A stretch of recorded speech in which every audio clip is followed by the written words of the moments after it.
Scarabray here, and Genuine Writer here with another reaction/analysis. And this time, it's Big D's homestyle omelet. Oh, and yeah, like him and Kitten talking about the supernatural. But I think that's less important than the omelet.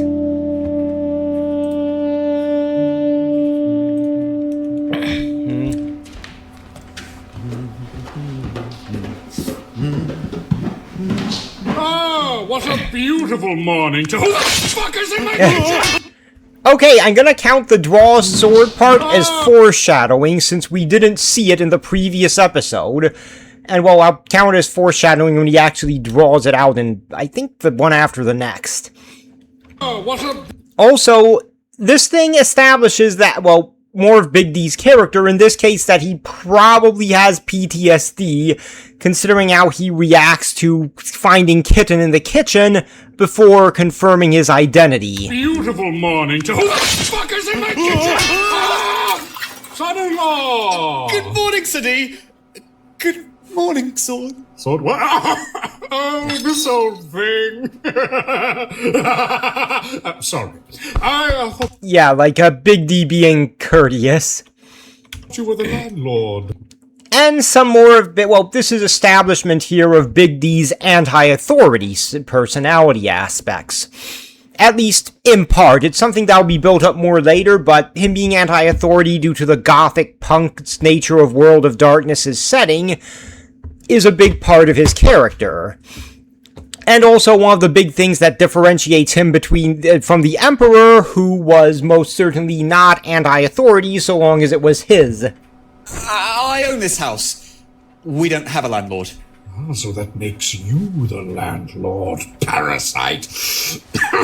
Well, in either case, good morning, mighty almost child. I have... Though, actually, D quickly apologizing also says a lot about his character, since I don't think TTS Emperor would ever apologize after something like that. A request.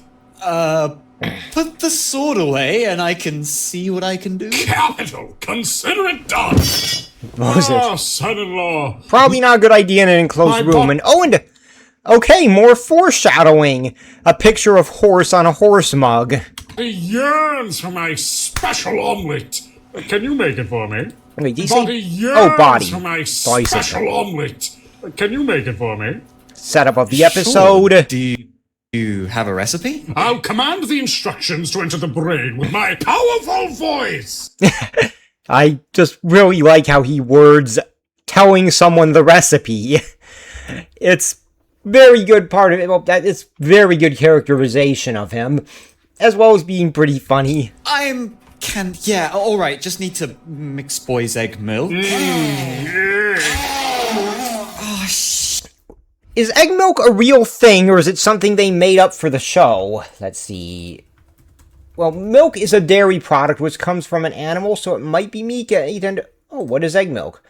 Eggs and milk whisked or cooked together, used to make traditional drinks, custards, or fitness steaks, according to, well, Google's AI, so take it with a grain of salt. Apparently, it's a historical Swedish dish, and I think Alpha Brusa is Swedish, and... Oh! I found a website. Yeah, there is a traditional Swedish dish for egg milk. Can't pronounce it, but it's there. Shit! Do we have any jam left? And apparently jam is involved in Kitten's version of egg milk. That being said, Gago snail flakes, goblin deodorant. Don't know if the goblin thing is foreshadowing or not, since goblins have been mentioned a few times but haven't actually appeared. We are out. I'll have to go get more when I next go grocery snatching. Grocery snatching. That's a subtle detail, but, well, it basically implies that, well, something that'll be shown multiple times, or at least told multiple times, that Big D doesn't really buy many things. He steals most of his stuff because, well, hunting doesn't exactly pay the bills. Yeah, like, in fact, Hunter the Reckoning, at least in the more recent editions, you're basically playing as a murder hobo since all the hunter organizations that could sponsor you are evil. Not one of the things I like about it, but In Hunter the Vigil, it's a bit different. Most hunters have some form of day job, and not all the hunter orgs are evil. Pretty much, well, some of them are, but some of them are morally gray, some good. Most at least morally gray. But few could be seen as good. But anyway, in Hunter the Vigil, hunters have day jobs, and sometimes their hunter organization is their job, but if they are not, then they have to have a normal job that pays the bills. The whole murder hobo thing, if it exists in Hunter the Vigil, which it probably does for a few hunters, it's rare. In fact, there's an entire faction of hunters in Hunter the Vigil called the Union, who are basically blue-collar workers who go out and hunt monsters to protect their neighborhoods. Anyway, moving on. Marcus won't eat his porridge about So, because if I talk about Chronicles of Darkness, I'll be here all day. jam. Oh, what a child! He wants his porridge, but only with jam. He'll eat the beans, but Oh, the jam was Marcus's, not... God, I forgot that detail. the sprouts. He wants his leek soup, but with absolutely no Marmite! Such a baby. He is literally a baby! My baby! Precious little small child! Oh my god, he is so small and adorable! Despite the fact that he's taller than Big D, but, well, less muscular. Do like this because, it shows that even if D has criticisms of Marcus, quite a few, he also does genuinely care about him, as you saw with, the criticism turning around to affection. Small, perfect child! And Kitten is the same way, as you can see here. He's not going to eat this porridge. Absolutely not. I'll gobble up Brancaster muscles like it's his goddamn birthright. True. Norfolk has corrupted my son. He would never eat marine mush before a return to these accursed reaches. Does he even know what happens in the ocean? I don't. It's terrifying. Yeah, the ocean equivalent of werewolves, the weresharks, are far tougher than werewolves, because if they weren't, they'd already all be dead. The muscles on his porridge. I'm sorry, what did you want for your omelette? All right, so take the Kitten deflecting a bit there. eggs and whisk them in a bowl. D eggs? Duck eggs. Does the D in Big D stand for duck? I will remind you that I own illegal firearms. Right, sorry. And don't forget the milk. Of course, Honestly, come to think of it, this kind of establishes that the Big D thing is a bit of a mystery, and no one really knows what it stands for. Personally, I think it's the first letter of D's real name, at least when you put it in the normal alphabet. Depending on how old he is, he might not have the modern alphabet as his original spelling wait, letter. there's no milk, I think. No, it's in the bag. What? Oh. Isn't this unpasteurized? Louis Pasteur was a fascist in line with the New World Order. Another establishment of Big D's anti-authority nature. Incomprehensible. Absolutely. Louis Pasteur died in the late 1800s. Fascism wasn't really a thing as a coherent ideology until the earlier 1900s. That being said, Big D's probably referring to more fascist as authoritarian or perhaps racist, which is what most people say when they use the term fascist rather than referring to fascism, the ideology created by Benito Mussolini and Giovanni Gentili. I am turning the newspaper page. You know, after living on the road for 10 years, I could imagine settling down in Norfolk must have felt quite cramped. Cramped? No. The earth beneath us thrusts to the planet's heart, dear boy. Wonder if that's foreshadowing for the werewolf stuff things. I'll count it for humor. Its air and heaven stretch past our reckoning, windows to a fathomless beyond. Oh. Not the answer I expected. Yeah, more characterization for Big D. He is absolutely insane, but well, as the PTSD thing said at the start, his insanity is at least partly a coping mechanism, most likely, or driven madness by all the horrible things he's seen. There is a lot more to him than just a big crazy guy. Devil child. Even in the smallest of places, entire worlds may exist. If not in one's surroundings, then behind another's eye. It is only cramped if you lack vision. Wow. Deep thinking. Only as deep as the ooze water at Yarmouth's Pirates Cove Adventure Golf Course! These are the thoughts skimmed from the froth of my incredible mind, son. If there were any justice in this world, they would be foundational philosophies by now. Nevertheless, I will begin construction of the omelette sauce. Well, wait, can't I do that? I just do not trust you with this. Focus on the omelette. Put in those carbon rods, the ones on the second drawer to the right. Yeah, I was wondering what we were going to do with those. Also, God, the water in Pirate's Cove. It always looked so artificial. Like someone had an idea of what water looked like and tried to make it from... I wonder if we'll have a Pirate's Cove art. Like, I don't know if this is foreshadowing, but after seeing all the foreshadowing, I'm a bit paranoid, but I wonder if we'll have a Pirate's Cove art where it'll turn out that the water is something supernatural. Anyway, I don't know if this is just characterization. Stopped at the color blue, only got halfway there. Oh, really? Ever looked into it? The water? Yes. Yeah, like, a bit more characterization. For all scholarly Kitten is, he isn't quite as paranoid or on the lookout of the supernatural as Big D is. If D were the one who made this revelation, there's probably a good chance he would have investigated it by now. Otherwise, well, Kitten clearly hasn't. Well, as you said, it's all grotty and blue. No, boy, the story behind the water. Not... More of D's inquisitive, because, like, D is at least decades, probably centuries older than Kitten, more experienced by a lot. Particularly? Oh, and in case you're wondering what supernaturals I think the family might be, I think Dor is 100% a human. Kitten is also almost certainly a human. Maybe a cat kinfolk, but I find that unlikely. I think Boy is an imbued hunter. Marcus is almost certainly a mage, but one who has yet to awaken or maybe repressed his awakening. As for Big D, he's probably a mummy. Or if not a mummy, he's a hunter who attained immortality somehow. Given how big the Chronicles of Darkness is, even not counting... Given there are lots of ways to become immortal in Chronicles of Darkness, how there are multiple supplements involving immortals, but anyway, in World of Darkness, I don't know how many ways of immortality they have, but it could always be something Buva Alphabusa homebrewed up. But still, I think most likely mummy or a human who somehow attained at least eternal youth. And I don't think they'd tell anyone if they, did have a story. Loose lips sink ships on Pirate's Cove, eh? Probably. It could be the work of various different creatures. Okay, fine, I admit it, I'm the one behind Pirate's Cove thing. Ignore the fact that I've never been to England.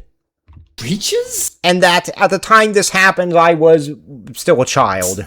When you say that, do you actually just mean the club head or the groundskeeper? The club head? Well... The groundkeeper? What Well... silent macabre horrors you have in this nation. Okay. And here D mistaking these title roles for supernaturals. So We shall hunt them down! the Norfolk County Golf Union might find that device.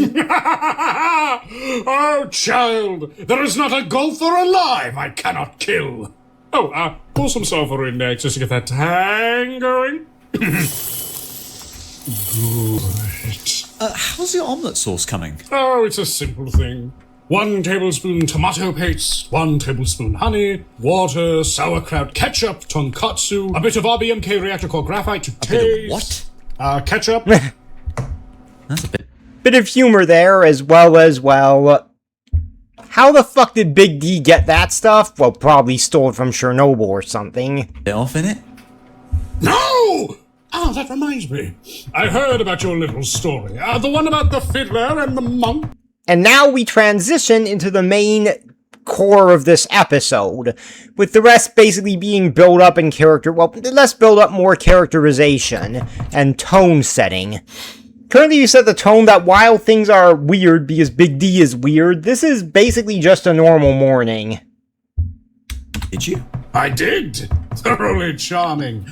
Tell me, though, are there any similar stories surrounding Great Yarmouth? Or Hell, anywhere around Old East Anglia, as the natives call it. Oh, of course! It's a whole bloody legendarium. Anything in particular that strikes your fancy? My mind can devour all in this world. Spectres, witches, werewolves, giraffes. Ghosts have been mentioned several times in the series, but we haven't seen any so far, so I'm wondering if they're going to show up. I want it all. Well, they got giraffes at Africa Alive Safari. What? Let me have a think. I shall drink caffeine. Alright. Yeah, I think Kitten might be justified in his concern that Big D might try to hunt the giraffes. But a good one to start off. For the ghost side of things, one of my favourites is the bizarre tale of the Haysborough torso. Oh, that sounds absolutely inane! Continue. Okay, so over on the east coast, almost at the border between Great Yarmouth and North Norfolk, there's this little village called Haysborough, right? How's that spelled? Happyburgh.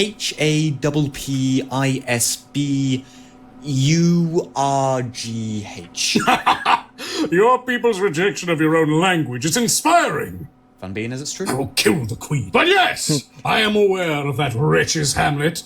We lived in the caravan park for a month before this fucking ham of a man banned us from the public bathrooms. Can you believe it? Why did he do that? I do not wish to get into it. I divorced him the week prior and it was fucked. It is time for the race! Was this omelette has rice? Amu rice, a Japanese dish that I tried before after I convinced my mother to make it when I was a teenager.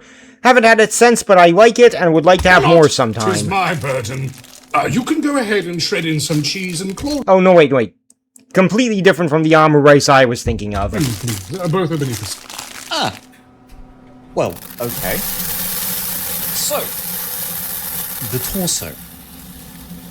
You know, I'm going to assume that we'll have a Geist arc with this in, because so far we've met werewolves, and we're probably going to encounter mages if we haven't already, but and I'm not going to count it as foreshadowing, bit too risky, even if it probably South is. of Haysborough, about half a mile from that caravan park, there's an intersection between three roads. In the midst lies a small, grassy triangle, quaint in its size, with not much to offer. I immediately assume that it is a spectre, vampire, or goblin creature turned into a walking abomination. Okay, if there's anyone who's familiar with WoD and knows if you can have a specter, vampire, goblin creature turned into a walking abomination, please tell me. After all, the Zemisiar could probably make something like that by merging a bunch of other guys together, but the specter part is tricky. Are there any Zemisi who are into necromancy? I know they mostly do Koldunic sorcery, but maybe one of them could hang out with the Hekata a bit, pick up some necromancy, start doing it. That is not trying to kill. Crossing the. God, even strangle self. I never noticed that before, but seems like even D got a bit tired of this rant, aside from just Kim being exasperated. Crossing the roads right now. Road is what my bus drives on. Yes. Well, at this small triangular junction, there once was a well. And, well, Well, the well isn't doing so well. Because it's not there anymore. damn it! If only I had been there in time! There is a reason for this. Well Corner, 'twas called, back in the 1800s. For years, local men, farmers and such, made terribly frightening reports of a strange figure wandering up the main street of the small town. It was made readily apparent that this hunchback was the figure's nearly severed head, bobbling behind him, hanging from threads that were the remains of his neck. Talk about a pain in the neck! Yeah, this story could potentially be foreshadowing, but too soon to say at the time this was recorded. Yeah. Okay, my motion is broken. How could he walk around with no legs? I don't know. Ghost reasons, I assume? Anyway, he wore a sailor suit. Ah, sea legs, carry on. He wore a Yeah, like, D is funny, but not for the reasons D thinks he's funny. suit and held what looked like a saggy old sack clutched to his chest, desperately making way towards a particular destination. Well Corner.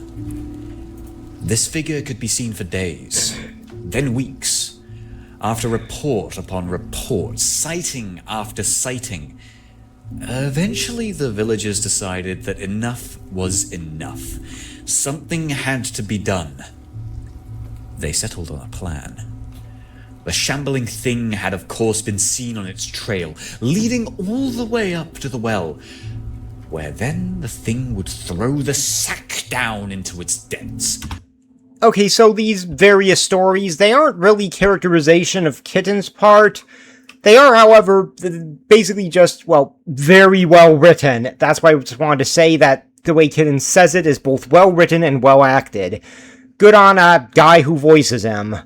Only to soon follow suit, crawling down into the murky old well. The locals knew that there was only one way to properly investigate. So, they sent a poor Dutchman, who just so happened to be smaller than their average, down by a rope into the black well to investigate.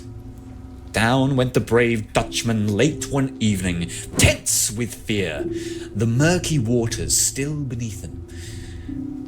The horror thick in the air, with the notion that the silence could break at any moment with the sound of something waterlogged that is not meant to speak.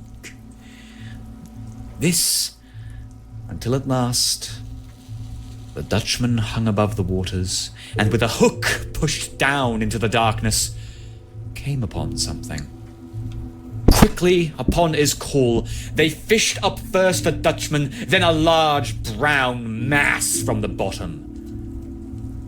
It was a bag, one within which they found the mangled remains of 2 legs.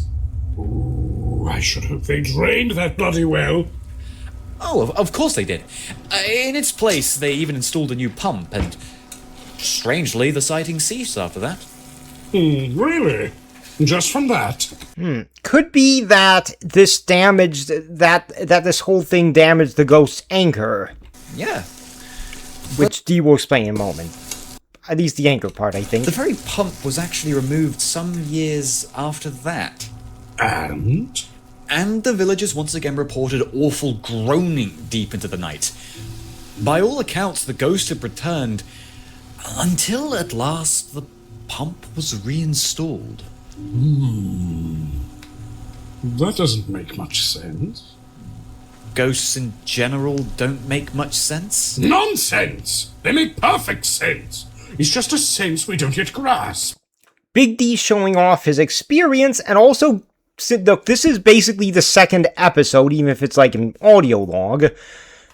The fact is that this is where we're establishing some rules for the series.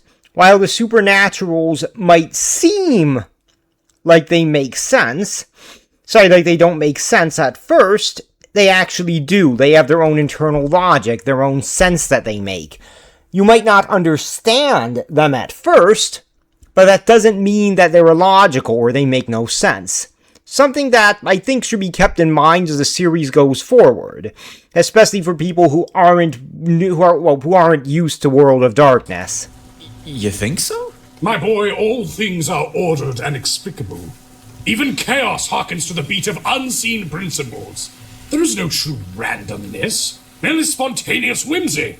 Flowers wilt, waters flow, aortic valves implode, vampires suck, but never for no reason.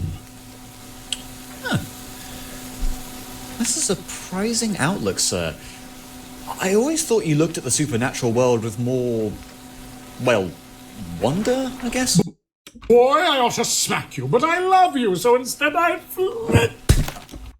Okay, so this I actually want to bring up because this flick, I think, is an important part of Dee's characterization, albeit a very subtle one. Throughout this entire series, there are only 2 instances of what could be called Dee getting violent or laying his hands on his relatives. This is one of them, which is a simple flick to the head. And the other is when Dee grabs Marcus by his shirt and starts yelling at him, which we'll see the context of sooner or later. But basically, Dee never strikes, like he never hits any of his children. This flick on his son-in-law is about as close as he ever gets to it, which I think is an important part of characterization, because like Dee might be a bad parent in many ways, though I would say he's about as good as a parent as you can be while training your children to be monster hunters. But Door is in this series too. But Dee, I think he is doing his best, though that's kind of the point. He might not be a bad parent, he might not be a good parent, but he isn't going to do anything to really personally harm his children, intentionally at least. Probably cause a lot of unintentional harm. Oh god, you cracked my glasses. Order and wonder go hand in hand. Whether decoding chaos or indulging in its whimsy, the world around us is a ceaseless den of darkness and delight. Just as there is joy in understanding a facet of it, there is equal joy in knowing there is more to discover. The quest goes ever on, Sancho, and whether windmill or giant, my lance strikes forward. Yeah, I kinda like how Dee here is comparing himself to Don Quixote, which, honestly, it lends kind of credence to the idea that he might be a knight, at least a fake one, because like, Don Quixote wasn't really a knight, he was a guy who was LARPing as one. That being said, Dee is basically comparing himself to a crazy old man who was LARPing as a knight, after reading one too many books on chivalric literature, which, I mean, fiction books. But anyway, moving on. Of course, Di Quixote. Yeah. Your daddy master has placed you in a violent, rowdy, and horny position. Now then, this torso. He seems like an odd chap. Let's evaluate his authenticity. Oh? Most spirits tend to be tied to objects, ones that linger from their past lives. Yup, they're anchor. Anchors are a thing in World of Darkness, and I think Chronicles of Darkness 1D, from what I can tell, they've mostly been removed from 2E, like Chronicles of Darkness itself, as opposed to New World of Darkness. I believe the common vernacular is fetters. Oh, fetters, yeah, fetters. God, I got Well, it. perhaps the well itself was a fetter. Perhaps. You see, to destroy a fetter often destabilizes a ghost, turns them hostile. Like Marcus and his silly game station. He was really torn up after you crushed it with a hammer. It defied my will and was summarily punished. Next time, Marcus should share a fairer interest with me. Look, Mario Party is unfair for everyone. It should be the least unfair for me! It can be if you play Peach. Everyone cheated but Big D. Next time, Big D cheat. This is why you don't play Mario Party with crazy monster hunters. Casual. Yeah, something more casual. Dee did not quite notice the insult there. Diplomacy, or the game of Ur. Game of Ur, another indication of Big D's age, though I would like to know that the game of Ur isn't what it was actually called in period. We don't know what it was called, just that it's a game from Ur. In either case, it's why so many ghosts act cagey when you traipse into their homes. You're essentially defiling their remaining memories of mortal life. It's typically unwise to disturb them, and even worse when those places are destroyed. I see. And since the well is gone now? Yes, you'd expect sightings to soar. However, it is also thought Geists can find some form of peace through these fetters. Perhaps our sailor friend was a native of the village. He may have yearned for clean water in his dying moments at sea, or as a youth in Happisburg, or some such. Happisburg, Hapesburg, whatever your evil devil village is called. It's pure conjecture, but mayhaps in bringing it to his village, he made peace with his death, before he went to hell. Which explains why he only came back after the pump was removed. Right on the money! Though, of course, it's just as likely that this ghost was a Happisburg hoax to get the government to replace an old pump. Or perhaps a story shared by bandits and criminals to keep roads clear at night. In the book I read, they suggested the chap was a smuggler of some such, likely murdered in a quarrel with his own Not his own quarrel will get him. You know, it's always the quarrel you don't see that gets him. Yeah, call back to Marcus in the last episode. That was a funny... Where, yeah, except, God, I think it's either meant to be D pulling it off better than Marcus did, or Kitten's just laughing because he realized where this came from. No, I taught it to Marcus! Right, sorry. Likely murdered in a quarrel with his own comrade. Ah, who can say? Truths like these are hidden for a reason. For mankind to bring them hissing, screaming into the light, for all to behold! Right inspiring, sir. Speaking of, could I ask how you know any of this? I once entered an abandoned hotel in L.A. A ghost threw a phone at me! And that is a Vampire the Masquerade reference for anyone who hasn't played the game. Well, Vampire the Masquerade Bloodlines reference. Bloodlines specifically, there was a really good ghost level early on, and, well, that's a reference to it. I have studied their ways ever since. I... Try not, damn you! Do not mock me, Philistines! I'll kill you, Necromancer! I'll kill all of you! Ah! I'll break the backbone of your body, you pox! Yeah, D clearly had a bad encounter with a necromancer at some point. I wonder if it was a vampire necromancer, a mage necromancer, or a sorcerer necromancer. Norfolk Urban Legends? Of course! Are there werewolf necromancers? Not sure in WoD. Cool! Well, let's see, there's loads to cover. Black Shuck, the Norfolk Priest Holes, the Witch of East Somerston. Ooh, a spookoy witch! Sure, we'll go with that one. Once again, I don't know for sure if this is foreshadowing or not yet. I think we are going to get monsters based on all of these stories, especially since the witch is almost certainly a mage, and since the werewolves have shown up. But I can't say 100% for sure. Long ago, in the 15th century, a mysterious peg-legged woman was accused by the local clergy of witchcraft. While this was naturally a barbarous practice... That shit was crazy! While we know those accused of witchcraft were innocent, the Witch of East Somerston, for reasons we'll get into, was perhaps not. While proof of her deeds have been lost to the ages, stories abound of her sorcerous ways. And for this, she was seized and buried alive beneath St. Mary's Church in the little village Spurned. When the ground was cleared for her burial, she only laughed as the dirt covered her shackled body. Laughed and laughed as she was seen. Jutting out of the ground, first a mere shaft of wood, then a sprouting log, and then a great and mighty oak tree, which shattered the church and turned it to ruins. The husk of her victory can still be seen today, and it's still thought, should you be foolish enough, that you might wake her yet with the utterance of her true... Got him! Excuse She got him! I suppose she did. Ah, classic! You gonna expand on that? Nope, also I think the story is fake.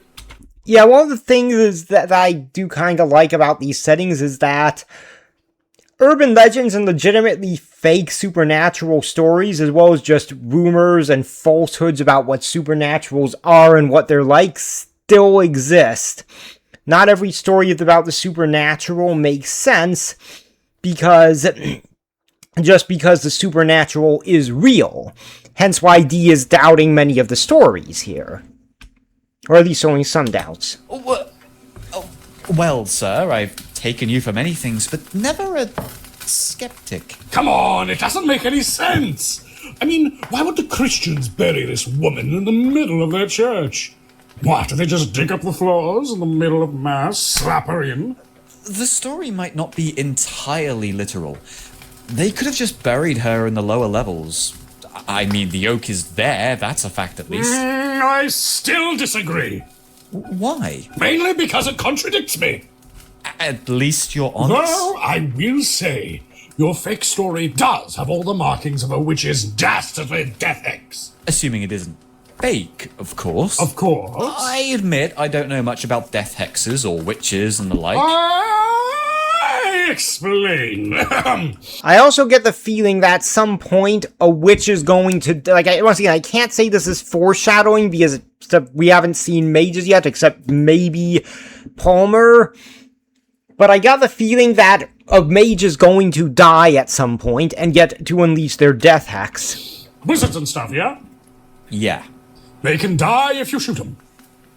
Cool. This is all. False sense of security he brings them into before revealing the bad idea part for greater impact. Always a bad idea! Please watch out! Alert, alert, alert, alert! Point taken!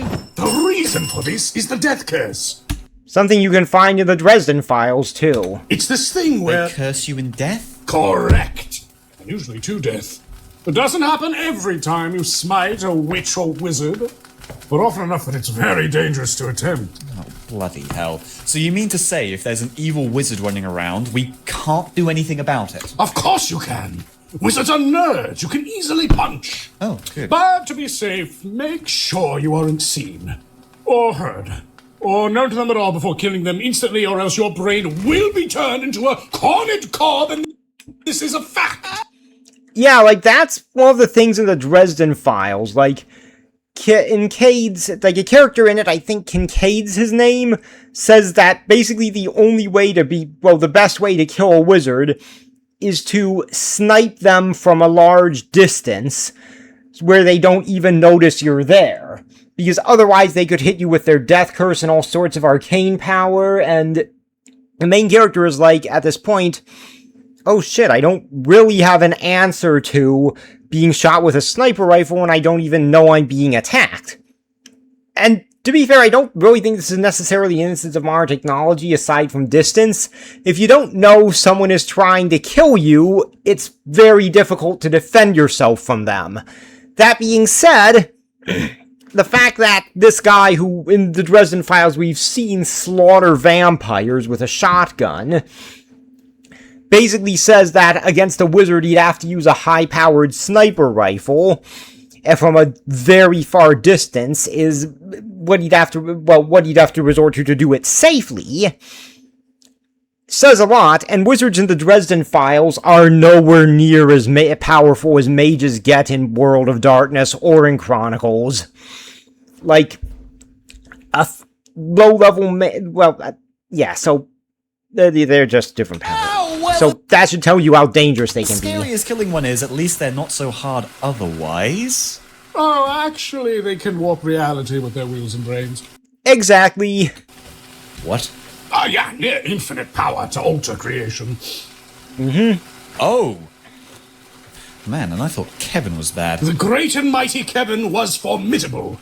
But indeed, were he a true magi, I doubt could have survived your encounter. Our encounter? What about you? Oh, I'd have been fine. Yeah, D is definitely a bit egotistic. Marcus definitely gets it from somewhere, but as egotistic as he is, when he actually faces a supernatural, he has a pretty good idea of how much danger he's in. I admire your optimism, but I remember you barely, surviving Kevin. Yeah, I think your brain might be wrong. How would it be any different if Kevin were more powerful? Really, son-in-law? Do you honestly think your old man would dive headlong into the cave without a few tricks up his sleeve? Do you want the honest answer? No! Now be a good boy and add more garlic powder. Sure thing, Sir D. More. Sure thing. So more! Sure thing, Sir D. Now tell me something else. What? Tell me about something else. Well, there's always our most classic tale. The mysterious red-eyed dog of East Anglia, Black Shuck. Ooh, you have my incredibly variable... At least he admits that he has very variable attention and is aware of it.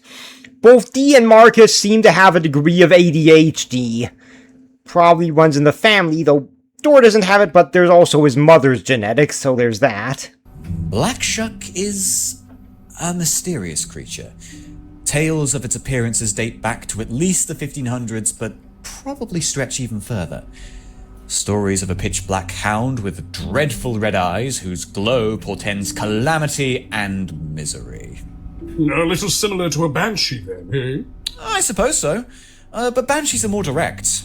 The howl of a banshee is meant to reflect an imminent demise and is thought to be a spirit of the dead or some kind of fae or something. In 1777, Shuck was said to have appeared before a large congregation at the Holy Trinity Church. Shattering through the doors in a clap of thunder, Shuck's appearance befuddled and terrified the congregation. Pitilessly, Shuck strode to the nave, ripping a man and child to shreds where they stood, before the steeple of the church collapsed down upon them all. How curious. Now this is an exciting story. Oh, well, it gets even better. That very same night, there was a reported sighting in St. Mary's Church. A different St. Mary's, one in Bungay. Black Shuck again interrupted a congregation, this time in a burst of flame. He launched through the crowd, inciting panic and delirium before brushing against two curious individuals in the midst of prayer. Ooh, the anticipation is Delirium's a bit foreshadowing too, I think. killing me. Before those same two suddenly fell dead. Also, I think Dee getting excited might... that's a stretch, just saying it was big, going to, like, that as excitement was like foreshadowing how close up the arc with the werewolves is, but difficult to say for sure. Like marionettes with broken strings. Yes, yes, yes! My boy, I am going to kick this dog! Oh, son-in-law, surely you see, this little hellhound is causing Wonder if the kicking part is going to be foreshadowing. a commotion, a ruckus, killing people, eating souls, probably bark. Oh, and okay, so now I said in the last video there'd be spoilers, and if you haven't, you should probably figure it out by now, considering how if you haven't seen it, because, well, just how many spoilers I've given so far. But what I will say, so I don't forget, is speculation as to which hunter kidnapped Black Shuck, because there's some, well, in the next episode, the probing of Kevin, if I remember right, there is some barking and howling going on, or, well, next episode in chronological order. Well, not barking and howling, but screaming and howling going on in Dee's basement. And some people have speculated that this might mean that Dee's the hunter who captured Shuck. I find this unlikely for two main reasons. First off, the vampires were basically being tortured at the time, like Kevin's coterie. So I think that those noises were meant to be them, and the howling was just some unfortunate wording. Second, aside from Dee, but like, because it's saying that he doesn't fuck with werewolves, because obviously the theory assumes that he's lying or misdirecting or something. But aside from Dee saying he doesn't fuck with werewolves, the door that Dor put in place because he's the only one in the family who would install them couldn't hold Diablerus Piotr. Why would they be able to hold a werewolf, especially one as powerful as the Elder Shuck?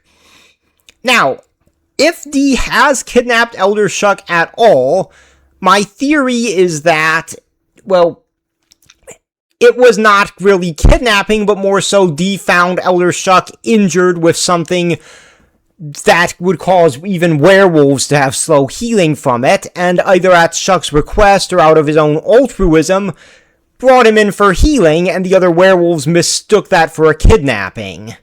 Which would make things even more ironic, because they're basically starting a fight over someone trying to help them. But werewolves getting angry and messing up with their own stuff, like screwing themselves over, is a common theme in their history. That being said, I don't think Dee is the hunter who caught them. I think that the hunter who did is going to be someone who's either with those Catholic guys or an ally of them, judging by how defensive they got when the hunter capturing the Elder Shuck was brought up. And how they deflected from the line of talk between Kitten and Steer right away when that might have actually clarified stuff and could have potentially exposed them, which would probably not go well for them. Which means it's At least as far as they're concerned. a victimless crime to experiment on him! Not to dampen your mood, Dee, but, this all happened in the 1500s. Time means nothing! There is not a statute of More of Dee disliking the concept of time. limitations on being a goblin. He's a dog. Yes, whatever that is. Well, I suppose there Dog. are modern sightings. You know, a dog. Though is what- they're far less dramatic. Oh? Yeah, usually people getting spooked and being like, "Oh no, mate, that's Black Shuck, innit?" And it is, and yeah, that's the story there. It's kind of lame. Propaganda! What? It sounds like propaganda. Perhaps there is a network of these dogs. What? A network of dogs running a joint venture to keep the common man quiet about dog crime I guess foreshadowing? and dog poker. What? And the only dogs I know to do Oh, dog poker definitely foreshadowing. crime are the werewolves. Big foreshadowing here. What? Oh. Wait, hang on. You know about werewolves? My boy, Yep. if there is a supernatural pest on this planet, you can assume I have bested it at least once. Remind me to tell you about my mummy adventure sometime. Mummy. On second hand, don't. You're British. Okay, I know the English government has a history of plunder and thievery, but the British Museum can't steal your funny mummy moment. Presume nothing. Also, burn your national insurance papers. Can't steal your funny mummy moment. I know the English. Yeah, like, history of- if this mummy adventure is about how Dee became a mummy, definite foreshadowing, but Second hand, can't don't. say You're for sure. British. Okay, I know the English government has a history of plunder and thievery, but the British Museum can't steal your funny mummy moment. Presume nothing. Also, burn your national insurance papers. What? What? So, evil dog. This is a lot to pack in, and you've barely even given me werewolf facts. Werewolves, that's right. Well, randomly attack Oh, and yeah, once again, that's more of Dee's anti-authoritarian personality, so there's that. churchgoers certainly fits their MO, or at least in the period. Wait, really? Oh, yeah. For much of their history, werewolves have been insane neo-pagan theocrat berserkers. You see Yep. much of their history. Though, considering how he's talking about the werewolves in their past, you'd think it would just be pagan rather than neo-pagan. What about now? These days, they're more like insane neo-pagan theocrat berserkers. Ah, natch. But some of them go on the computer. And in my experience, those ones are typically far better adjusted. I'm going to call this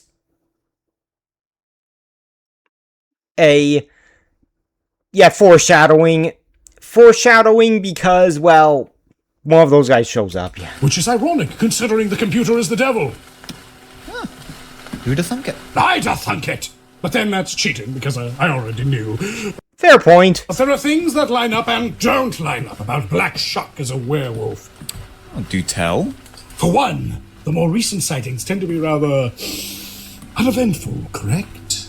Mostly. A lot of people just seeing him, maybe something. Werewolf, or possibly werewolves, has simply learned how to Yeah, foreshadowing given the nature of Black Shuck. better cover their tracks. In the 1500s, outright attacks on religious, scientific, and mystic organizations were more common. It's common. These days, you need to keep a low profile to survive. As Smiling Jack put it, we're living in the age of cell phone cameras. Fuck-ups aren't tolerated. But there's also the matter of modern sightings. Their banality aligns with a werewolf phenomenon known as the delirium. Charming name. And despite how boring these And earlier, Kitten, foreshadowed it by using the delirious word directly. modern sightings are, an apt one. This delirium is a side effect of the shape-shifting process. Essentially, when a werewolf enters their mighty war form, Human beings tend to panic. Well, I suppose I might panic too if a giant monster jumped out at me. And we'll work together to break this bad habit, son-in-law. But that's not what I meant. I mean, a supernatural panic. Supposedly there's some resonance in the psyche of mankind with werewolves. This primordial hunter, blah, blah, blah. That's Mostly because of the time werewolves tried to genocide humanity, which backfired on them because, well, it failed, and now they can't go up and just talk to humans to persuade them to do something because of the primordial fear thing. anyway. I mean, they technically could and sort of do, but they can't quite reveal that they're werewolves. But nevertheless, when a mortal witnesses a werewolf's war form, they tend to go briefly mad. Mad how exactly? Well, they might run away, or freeze up, or attack with insane vigor. Often their reaction depends on the strength of one's will. So the average person flees? And usually with no recollection of events. Worse still, it's almost impossible for normal humans to avoid, even in part. One must be either extremely strong-willed, or supernatural themselves, to avoid delirium completely. Have you ever suffered the delirium, sir? Ah, no, I'm built different. But those without the... He really is built different, and I'm gonna call this foreshadowing. But, well, you know what, I'll just say if you know, you know. If you know, you know. These bulging brain muscles are in for a world of hurt.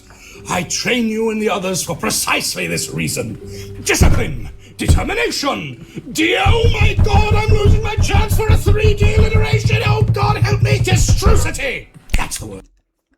And I think that's a reference to the Ultimate Warrior comic book, a series of batshit insane comic books made by a professional wrestler. Last word's a bit of a stretch, mate. Ah! Ow! These are the things I instill within you with my relentless chicanery. Is that why you ruined Marcus's 12th birthday by dressing as the book? Yeah, so you can see that some of these chicanery is, well, to teach them. Not so Like I point out earlier a bit. Absolutely. Okay, that was really traumatic to him. In RS, he exclusively levels his combat stats killing goblins. Then the student has become the master. I'm so proud. Anyway, hey, don't fight a werewolf, by the way. Yeah, I heard they're tough. But with how well we did in the tunnels against those vampires, I'm confident that... No, What? you aren't ready to fight a werewolf, son-in-law. Not yet. The fledglings we fought were fearsome, yes, but a werewolf... Listen well. Werewolves are killing machines. Do not fight them. I'll take your warning to heart, sir. But what if we're forced to? Their weakness is I'm gonna call that foreshadowing as well.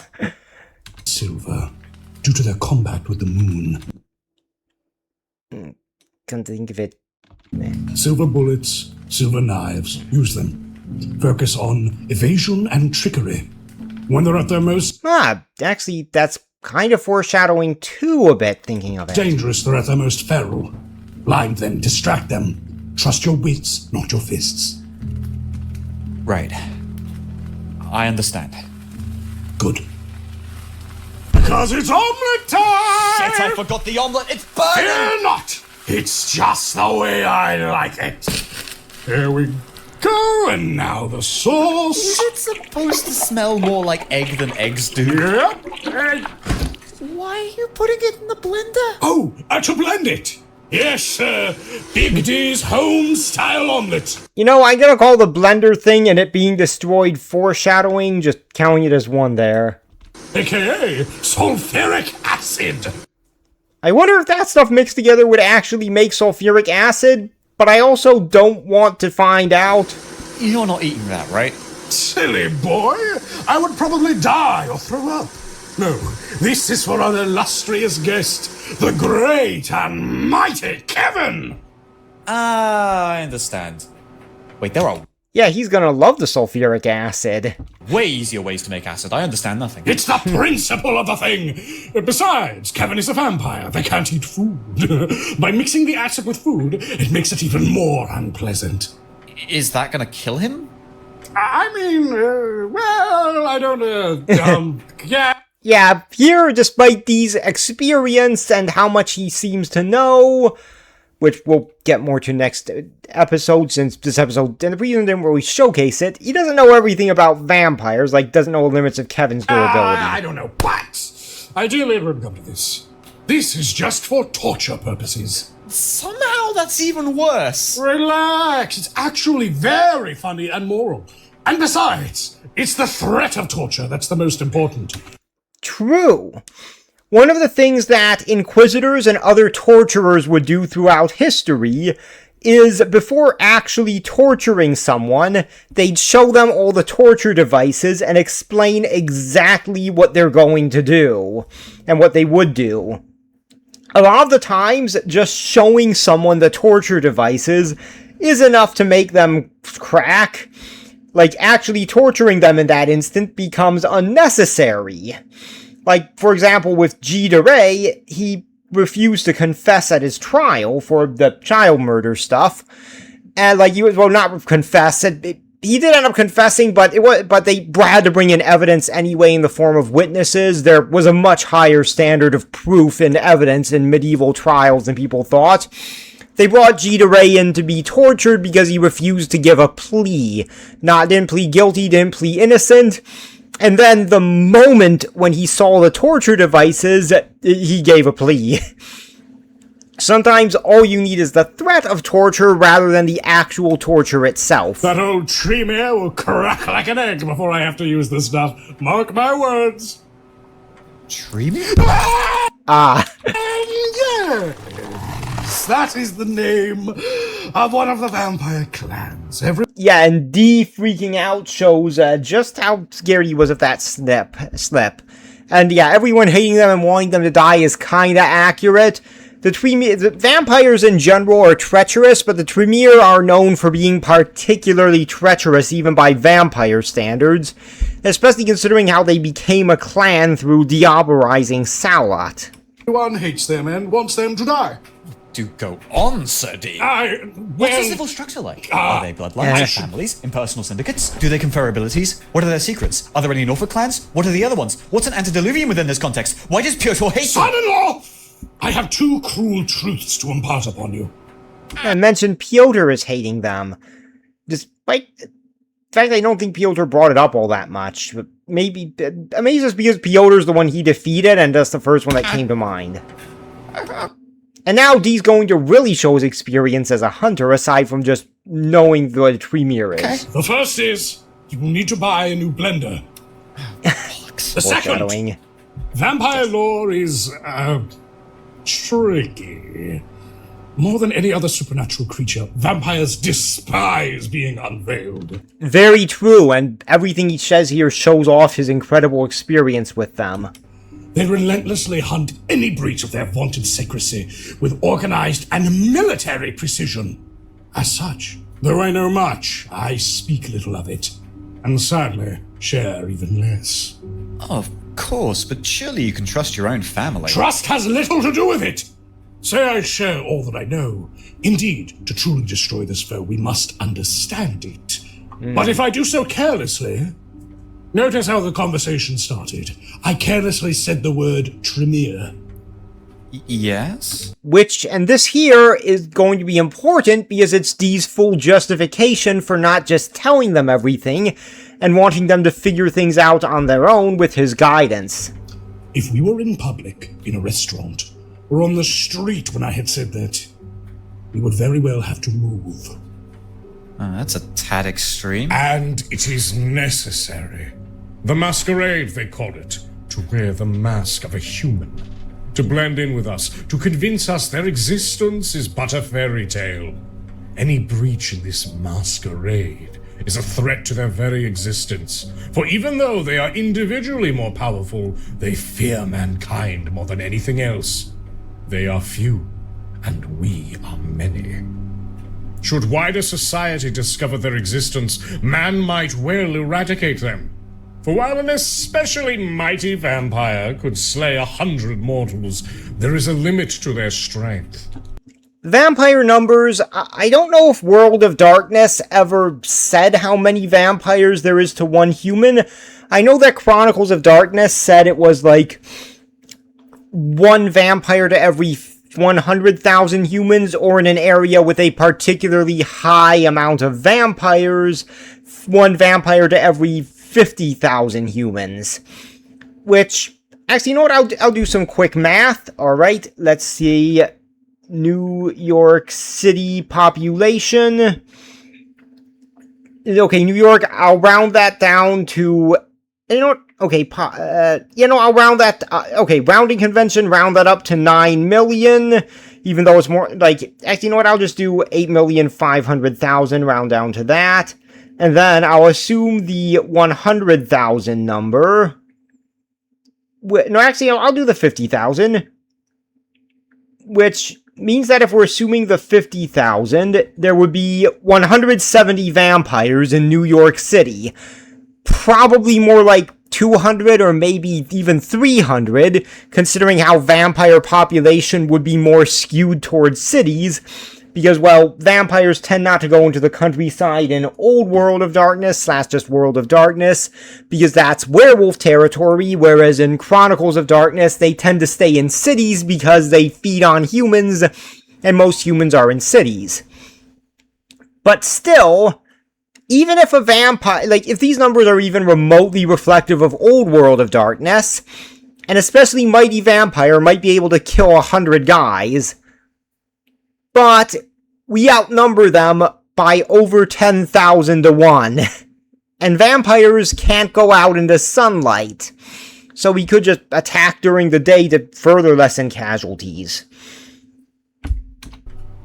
Few break easily, but all break. And that is not to speak of their most hated enemy, the sun. As Dee points out here, the sunlight thing. Its ancient rays scorch even the eldest of their kind to chalked bone. Vampires cannot be rid of their great adversaries, for the sun is beyond their reckoning, and humanity vital to their survival. And if they somehow got rid of the sun, that would wipe out the humans, which would eventually kill all the vampires. Yeah, Harkon, your plan's kinda ass, but to be fair, he was meant to be an obsessed lunatic with a prophecy, so agreed that it's probably intentionally. Thus, most work to preserve their masquerade, hiding in the dark, carefully balanced upon webs of intrigue and murder. To further this end, vampires have many agents. Ghouls, they call them. Mortals grown addicted to vampiric blood. These half-men gain a whisper of their master's power in exchange for... I'm going to call this foreshadowing too, because ghouls play a pretty big role in this series. Fanatical servitude. Unlike their masters, though, ghouls need not slumber by day. Their eyes are everywhere, and they watch vigilantly for the slightest breach of undead omerta. Yeah, if you're going to... Pretty good writing on Chronicles, about World Chronicles, whatever, all of this part.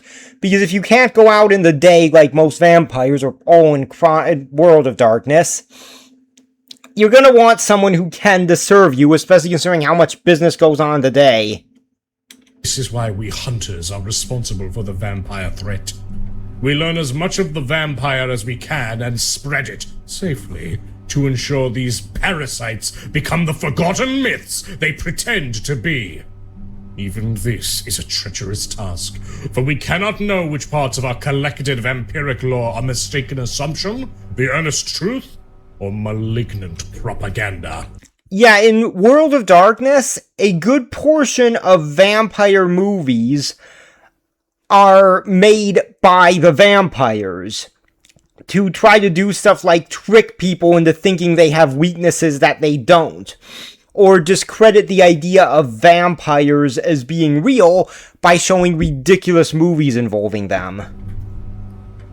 Even the film Nosferatu was made by vampires to basically discredit sightings of Nosferatu by making people think they're insane. I'll teach you what I know, but slowly. They might not blood hunt you for knowing a word or two, but they certainly will if you know their meaning. And what is a blood hunt? They'll kill you for knowing what that is too. Which is dumb!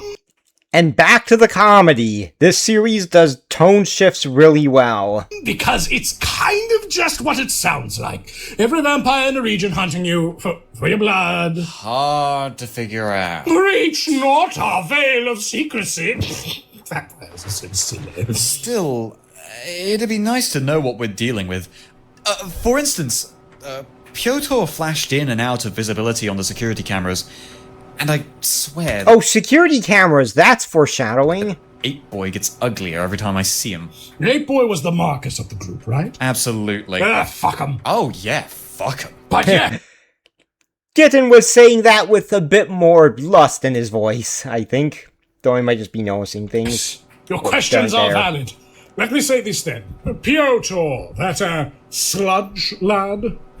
Not the right term, is it? Oh no, but that clan are vampire info brokers, so it's one of the scariest ones to actually know.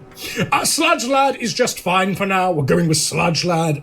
And LaCroix didn't think they'd do their job as info brokers and didn't prepare for it because LaCroix is a dumbass. That was a Vampire the Masquerade Bloodlines reference of my own. And yeah, he is meant to be stupid. Primarily, they are known for 4 things. First, their ability to turn invisible. Some can even use vampiric magics to alter their appearance, appearing as something they're not. Second, their ability to control animals. Sludge Lad. Yup, Nosferatu.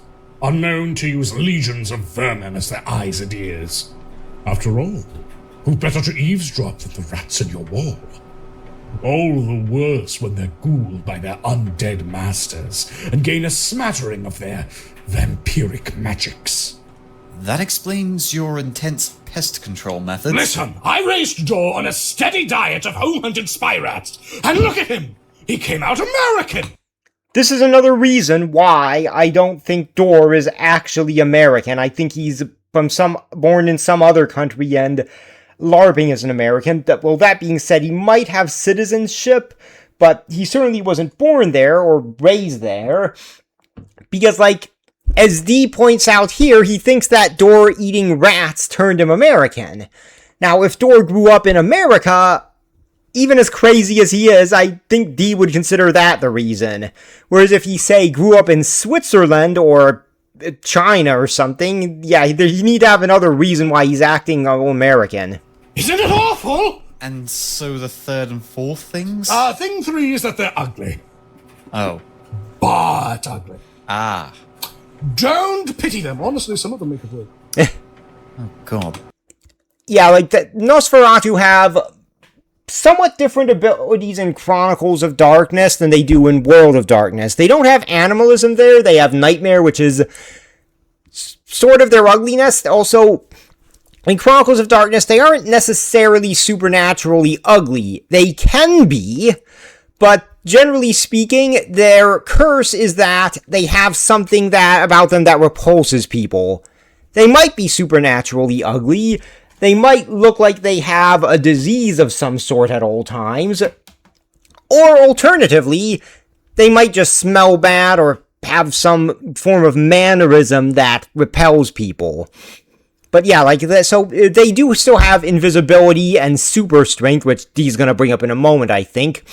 But they also have, Nightmare, which is basically ugliness ability turned to a superpower, to the point where at high levels, they can literally cause damage by scaring people. Lethal damage, too. When he called me Loverboy, when I said he looked hideous, did Piotr think I was hitting on him? I can't say... Quite frankly, God. Hitting on someone in the middle of a battle. That is, honestly, my ideal romantic fantasy. I am weird. For sure, but also, yes, definitely that was the case. Shit! Fear not! I will not inform my son about your tryst with the sewer child. Oh, the 4th thing. They're super strong and can juggle dumpsters. Oh no! We have him in a tiny cage. Is that going to hold? Well, if he hasn't broken out, did Door make the cage? Maybe? If he did, no worries. If he didn't, why didn't he? Foreshadowing and characterization for Door here. That's true. Well, the lad could be biding his time. Another point. Or he figures he can't break through the big vault that is our cellar, so he's waiting for his chance to escape. Another good point, and also some, well, seems very plausible considering how Piotr is, well, a coward and an opportunist. Or he could just not be very strong. Oh, Yeah. I see. Or, well, I mean, Marcus insists his kick was pretty alright. Oh, vampires are capable of some superhuman physical feats. But he probably couldn't throw a car or whatever, drained as he is. Yeah, like, the rules are a bit slightly different in Chronicles of Darkness and World of Darkness.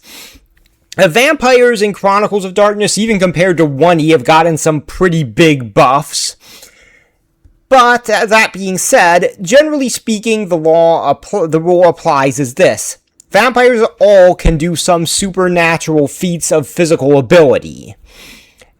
But those cost blood points to activate. Beyond that, they do have dedicated physical disciplines.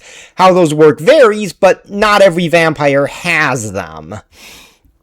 To use Piotr as an example, his disciplines, at least his in-clan disciplines, are the Stealth one, Obfuscate, the Super Strength one, which, I think he still needs to spend blood points for it in World of Darkness. In Chronicles of Darkness, he'd have a base level of Super Strength that he always has, and extra bonuses get blood points. And aside from that, he has, Animalism, and based on what we've seen of Piotr, I think that he put all his points into Obfuscate. He seems to have that at level 5.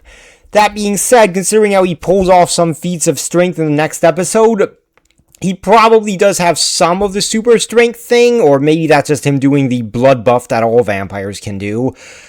Bit difficult to say, honestly. Good thing we stabbed them bloody, then. It seems like a pretty big weakness if their strength is beholden to their amount of blood. Yes, being a vampire is a fine deal, until you notice the many caveats. For instance, their strength is weakened with every generation. With each new passing of the supernatural disease that is vampirism, the power within the blood of each new child lessens. Additionally, the vampire's unique magics are like any other mundane skill. Some come intuitively, others start at different levels of expertise, but all must have time and effort put into them. It could be that Piotr has simply not mastered the vampiric art of potence, or has only honed it to a slight aid. Kinda agree with this. Considering something he does in a future episode, I'm leaning it towards honed it to a slight edge, maybe 1 or 2 points. It'd account for his performance back in the tunnels, I suppose. He seemed like he'd be tougher than he was. His kind are sometimes brawlers, but Piotr himself, he seems like an opportunist to the core. I'll consider this foreshadowing, but it is an accurate assessment of his character. Yeah, at his core. A straight-up fight seems out of his element.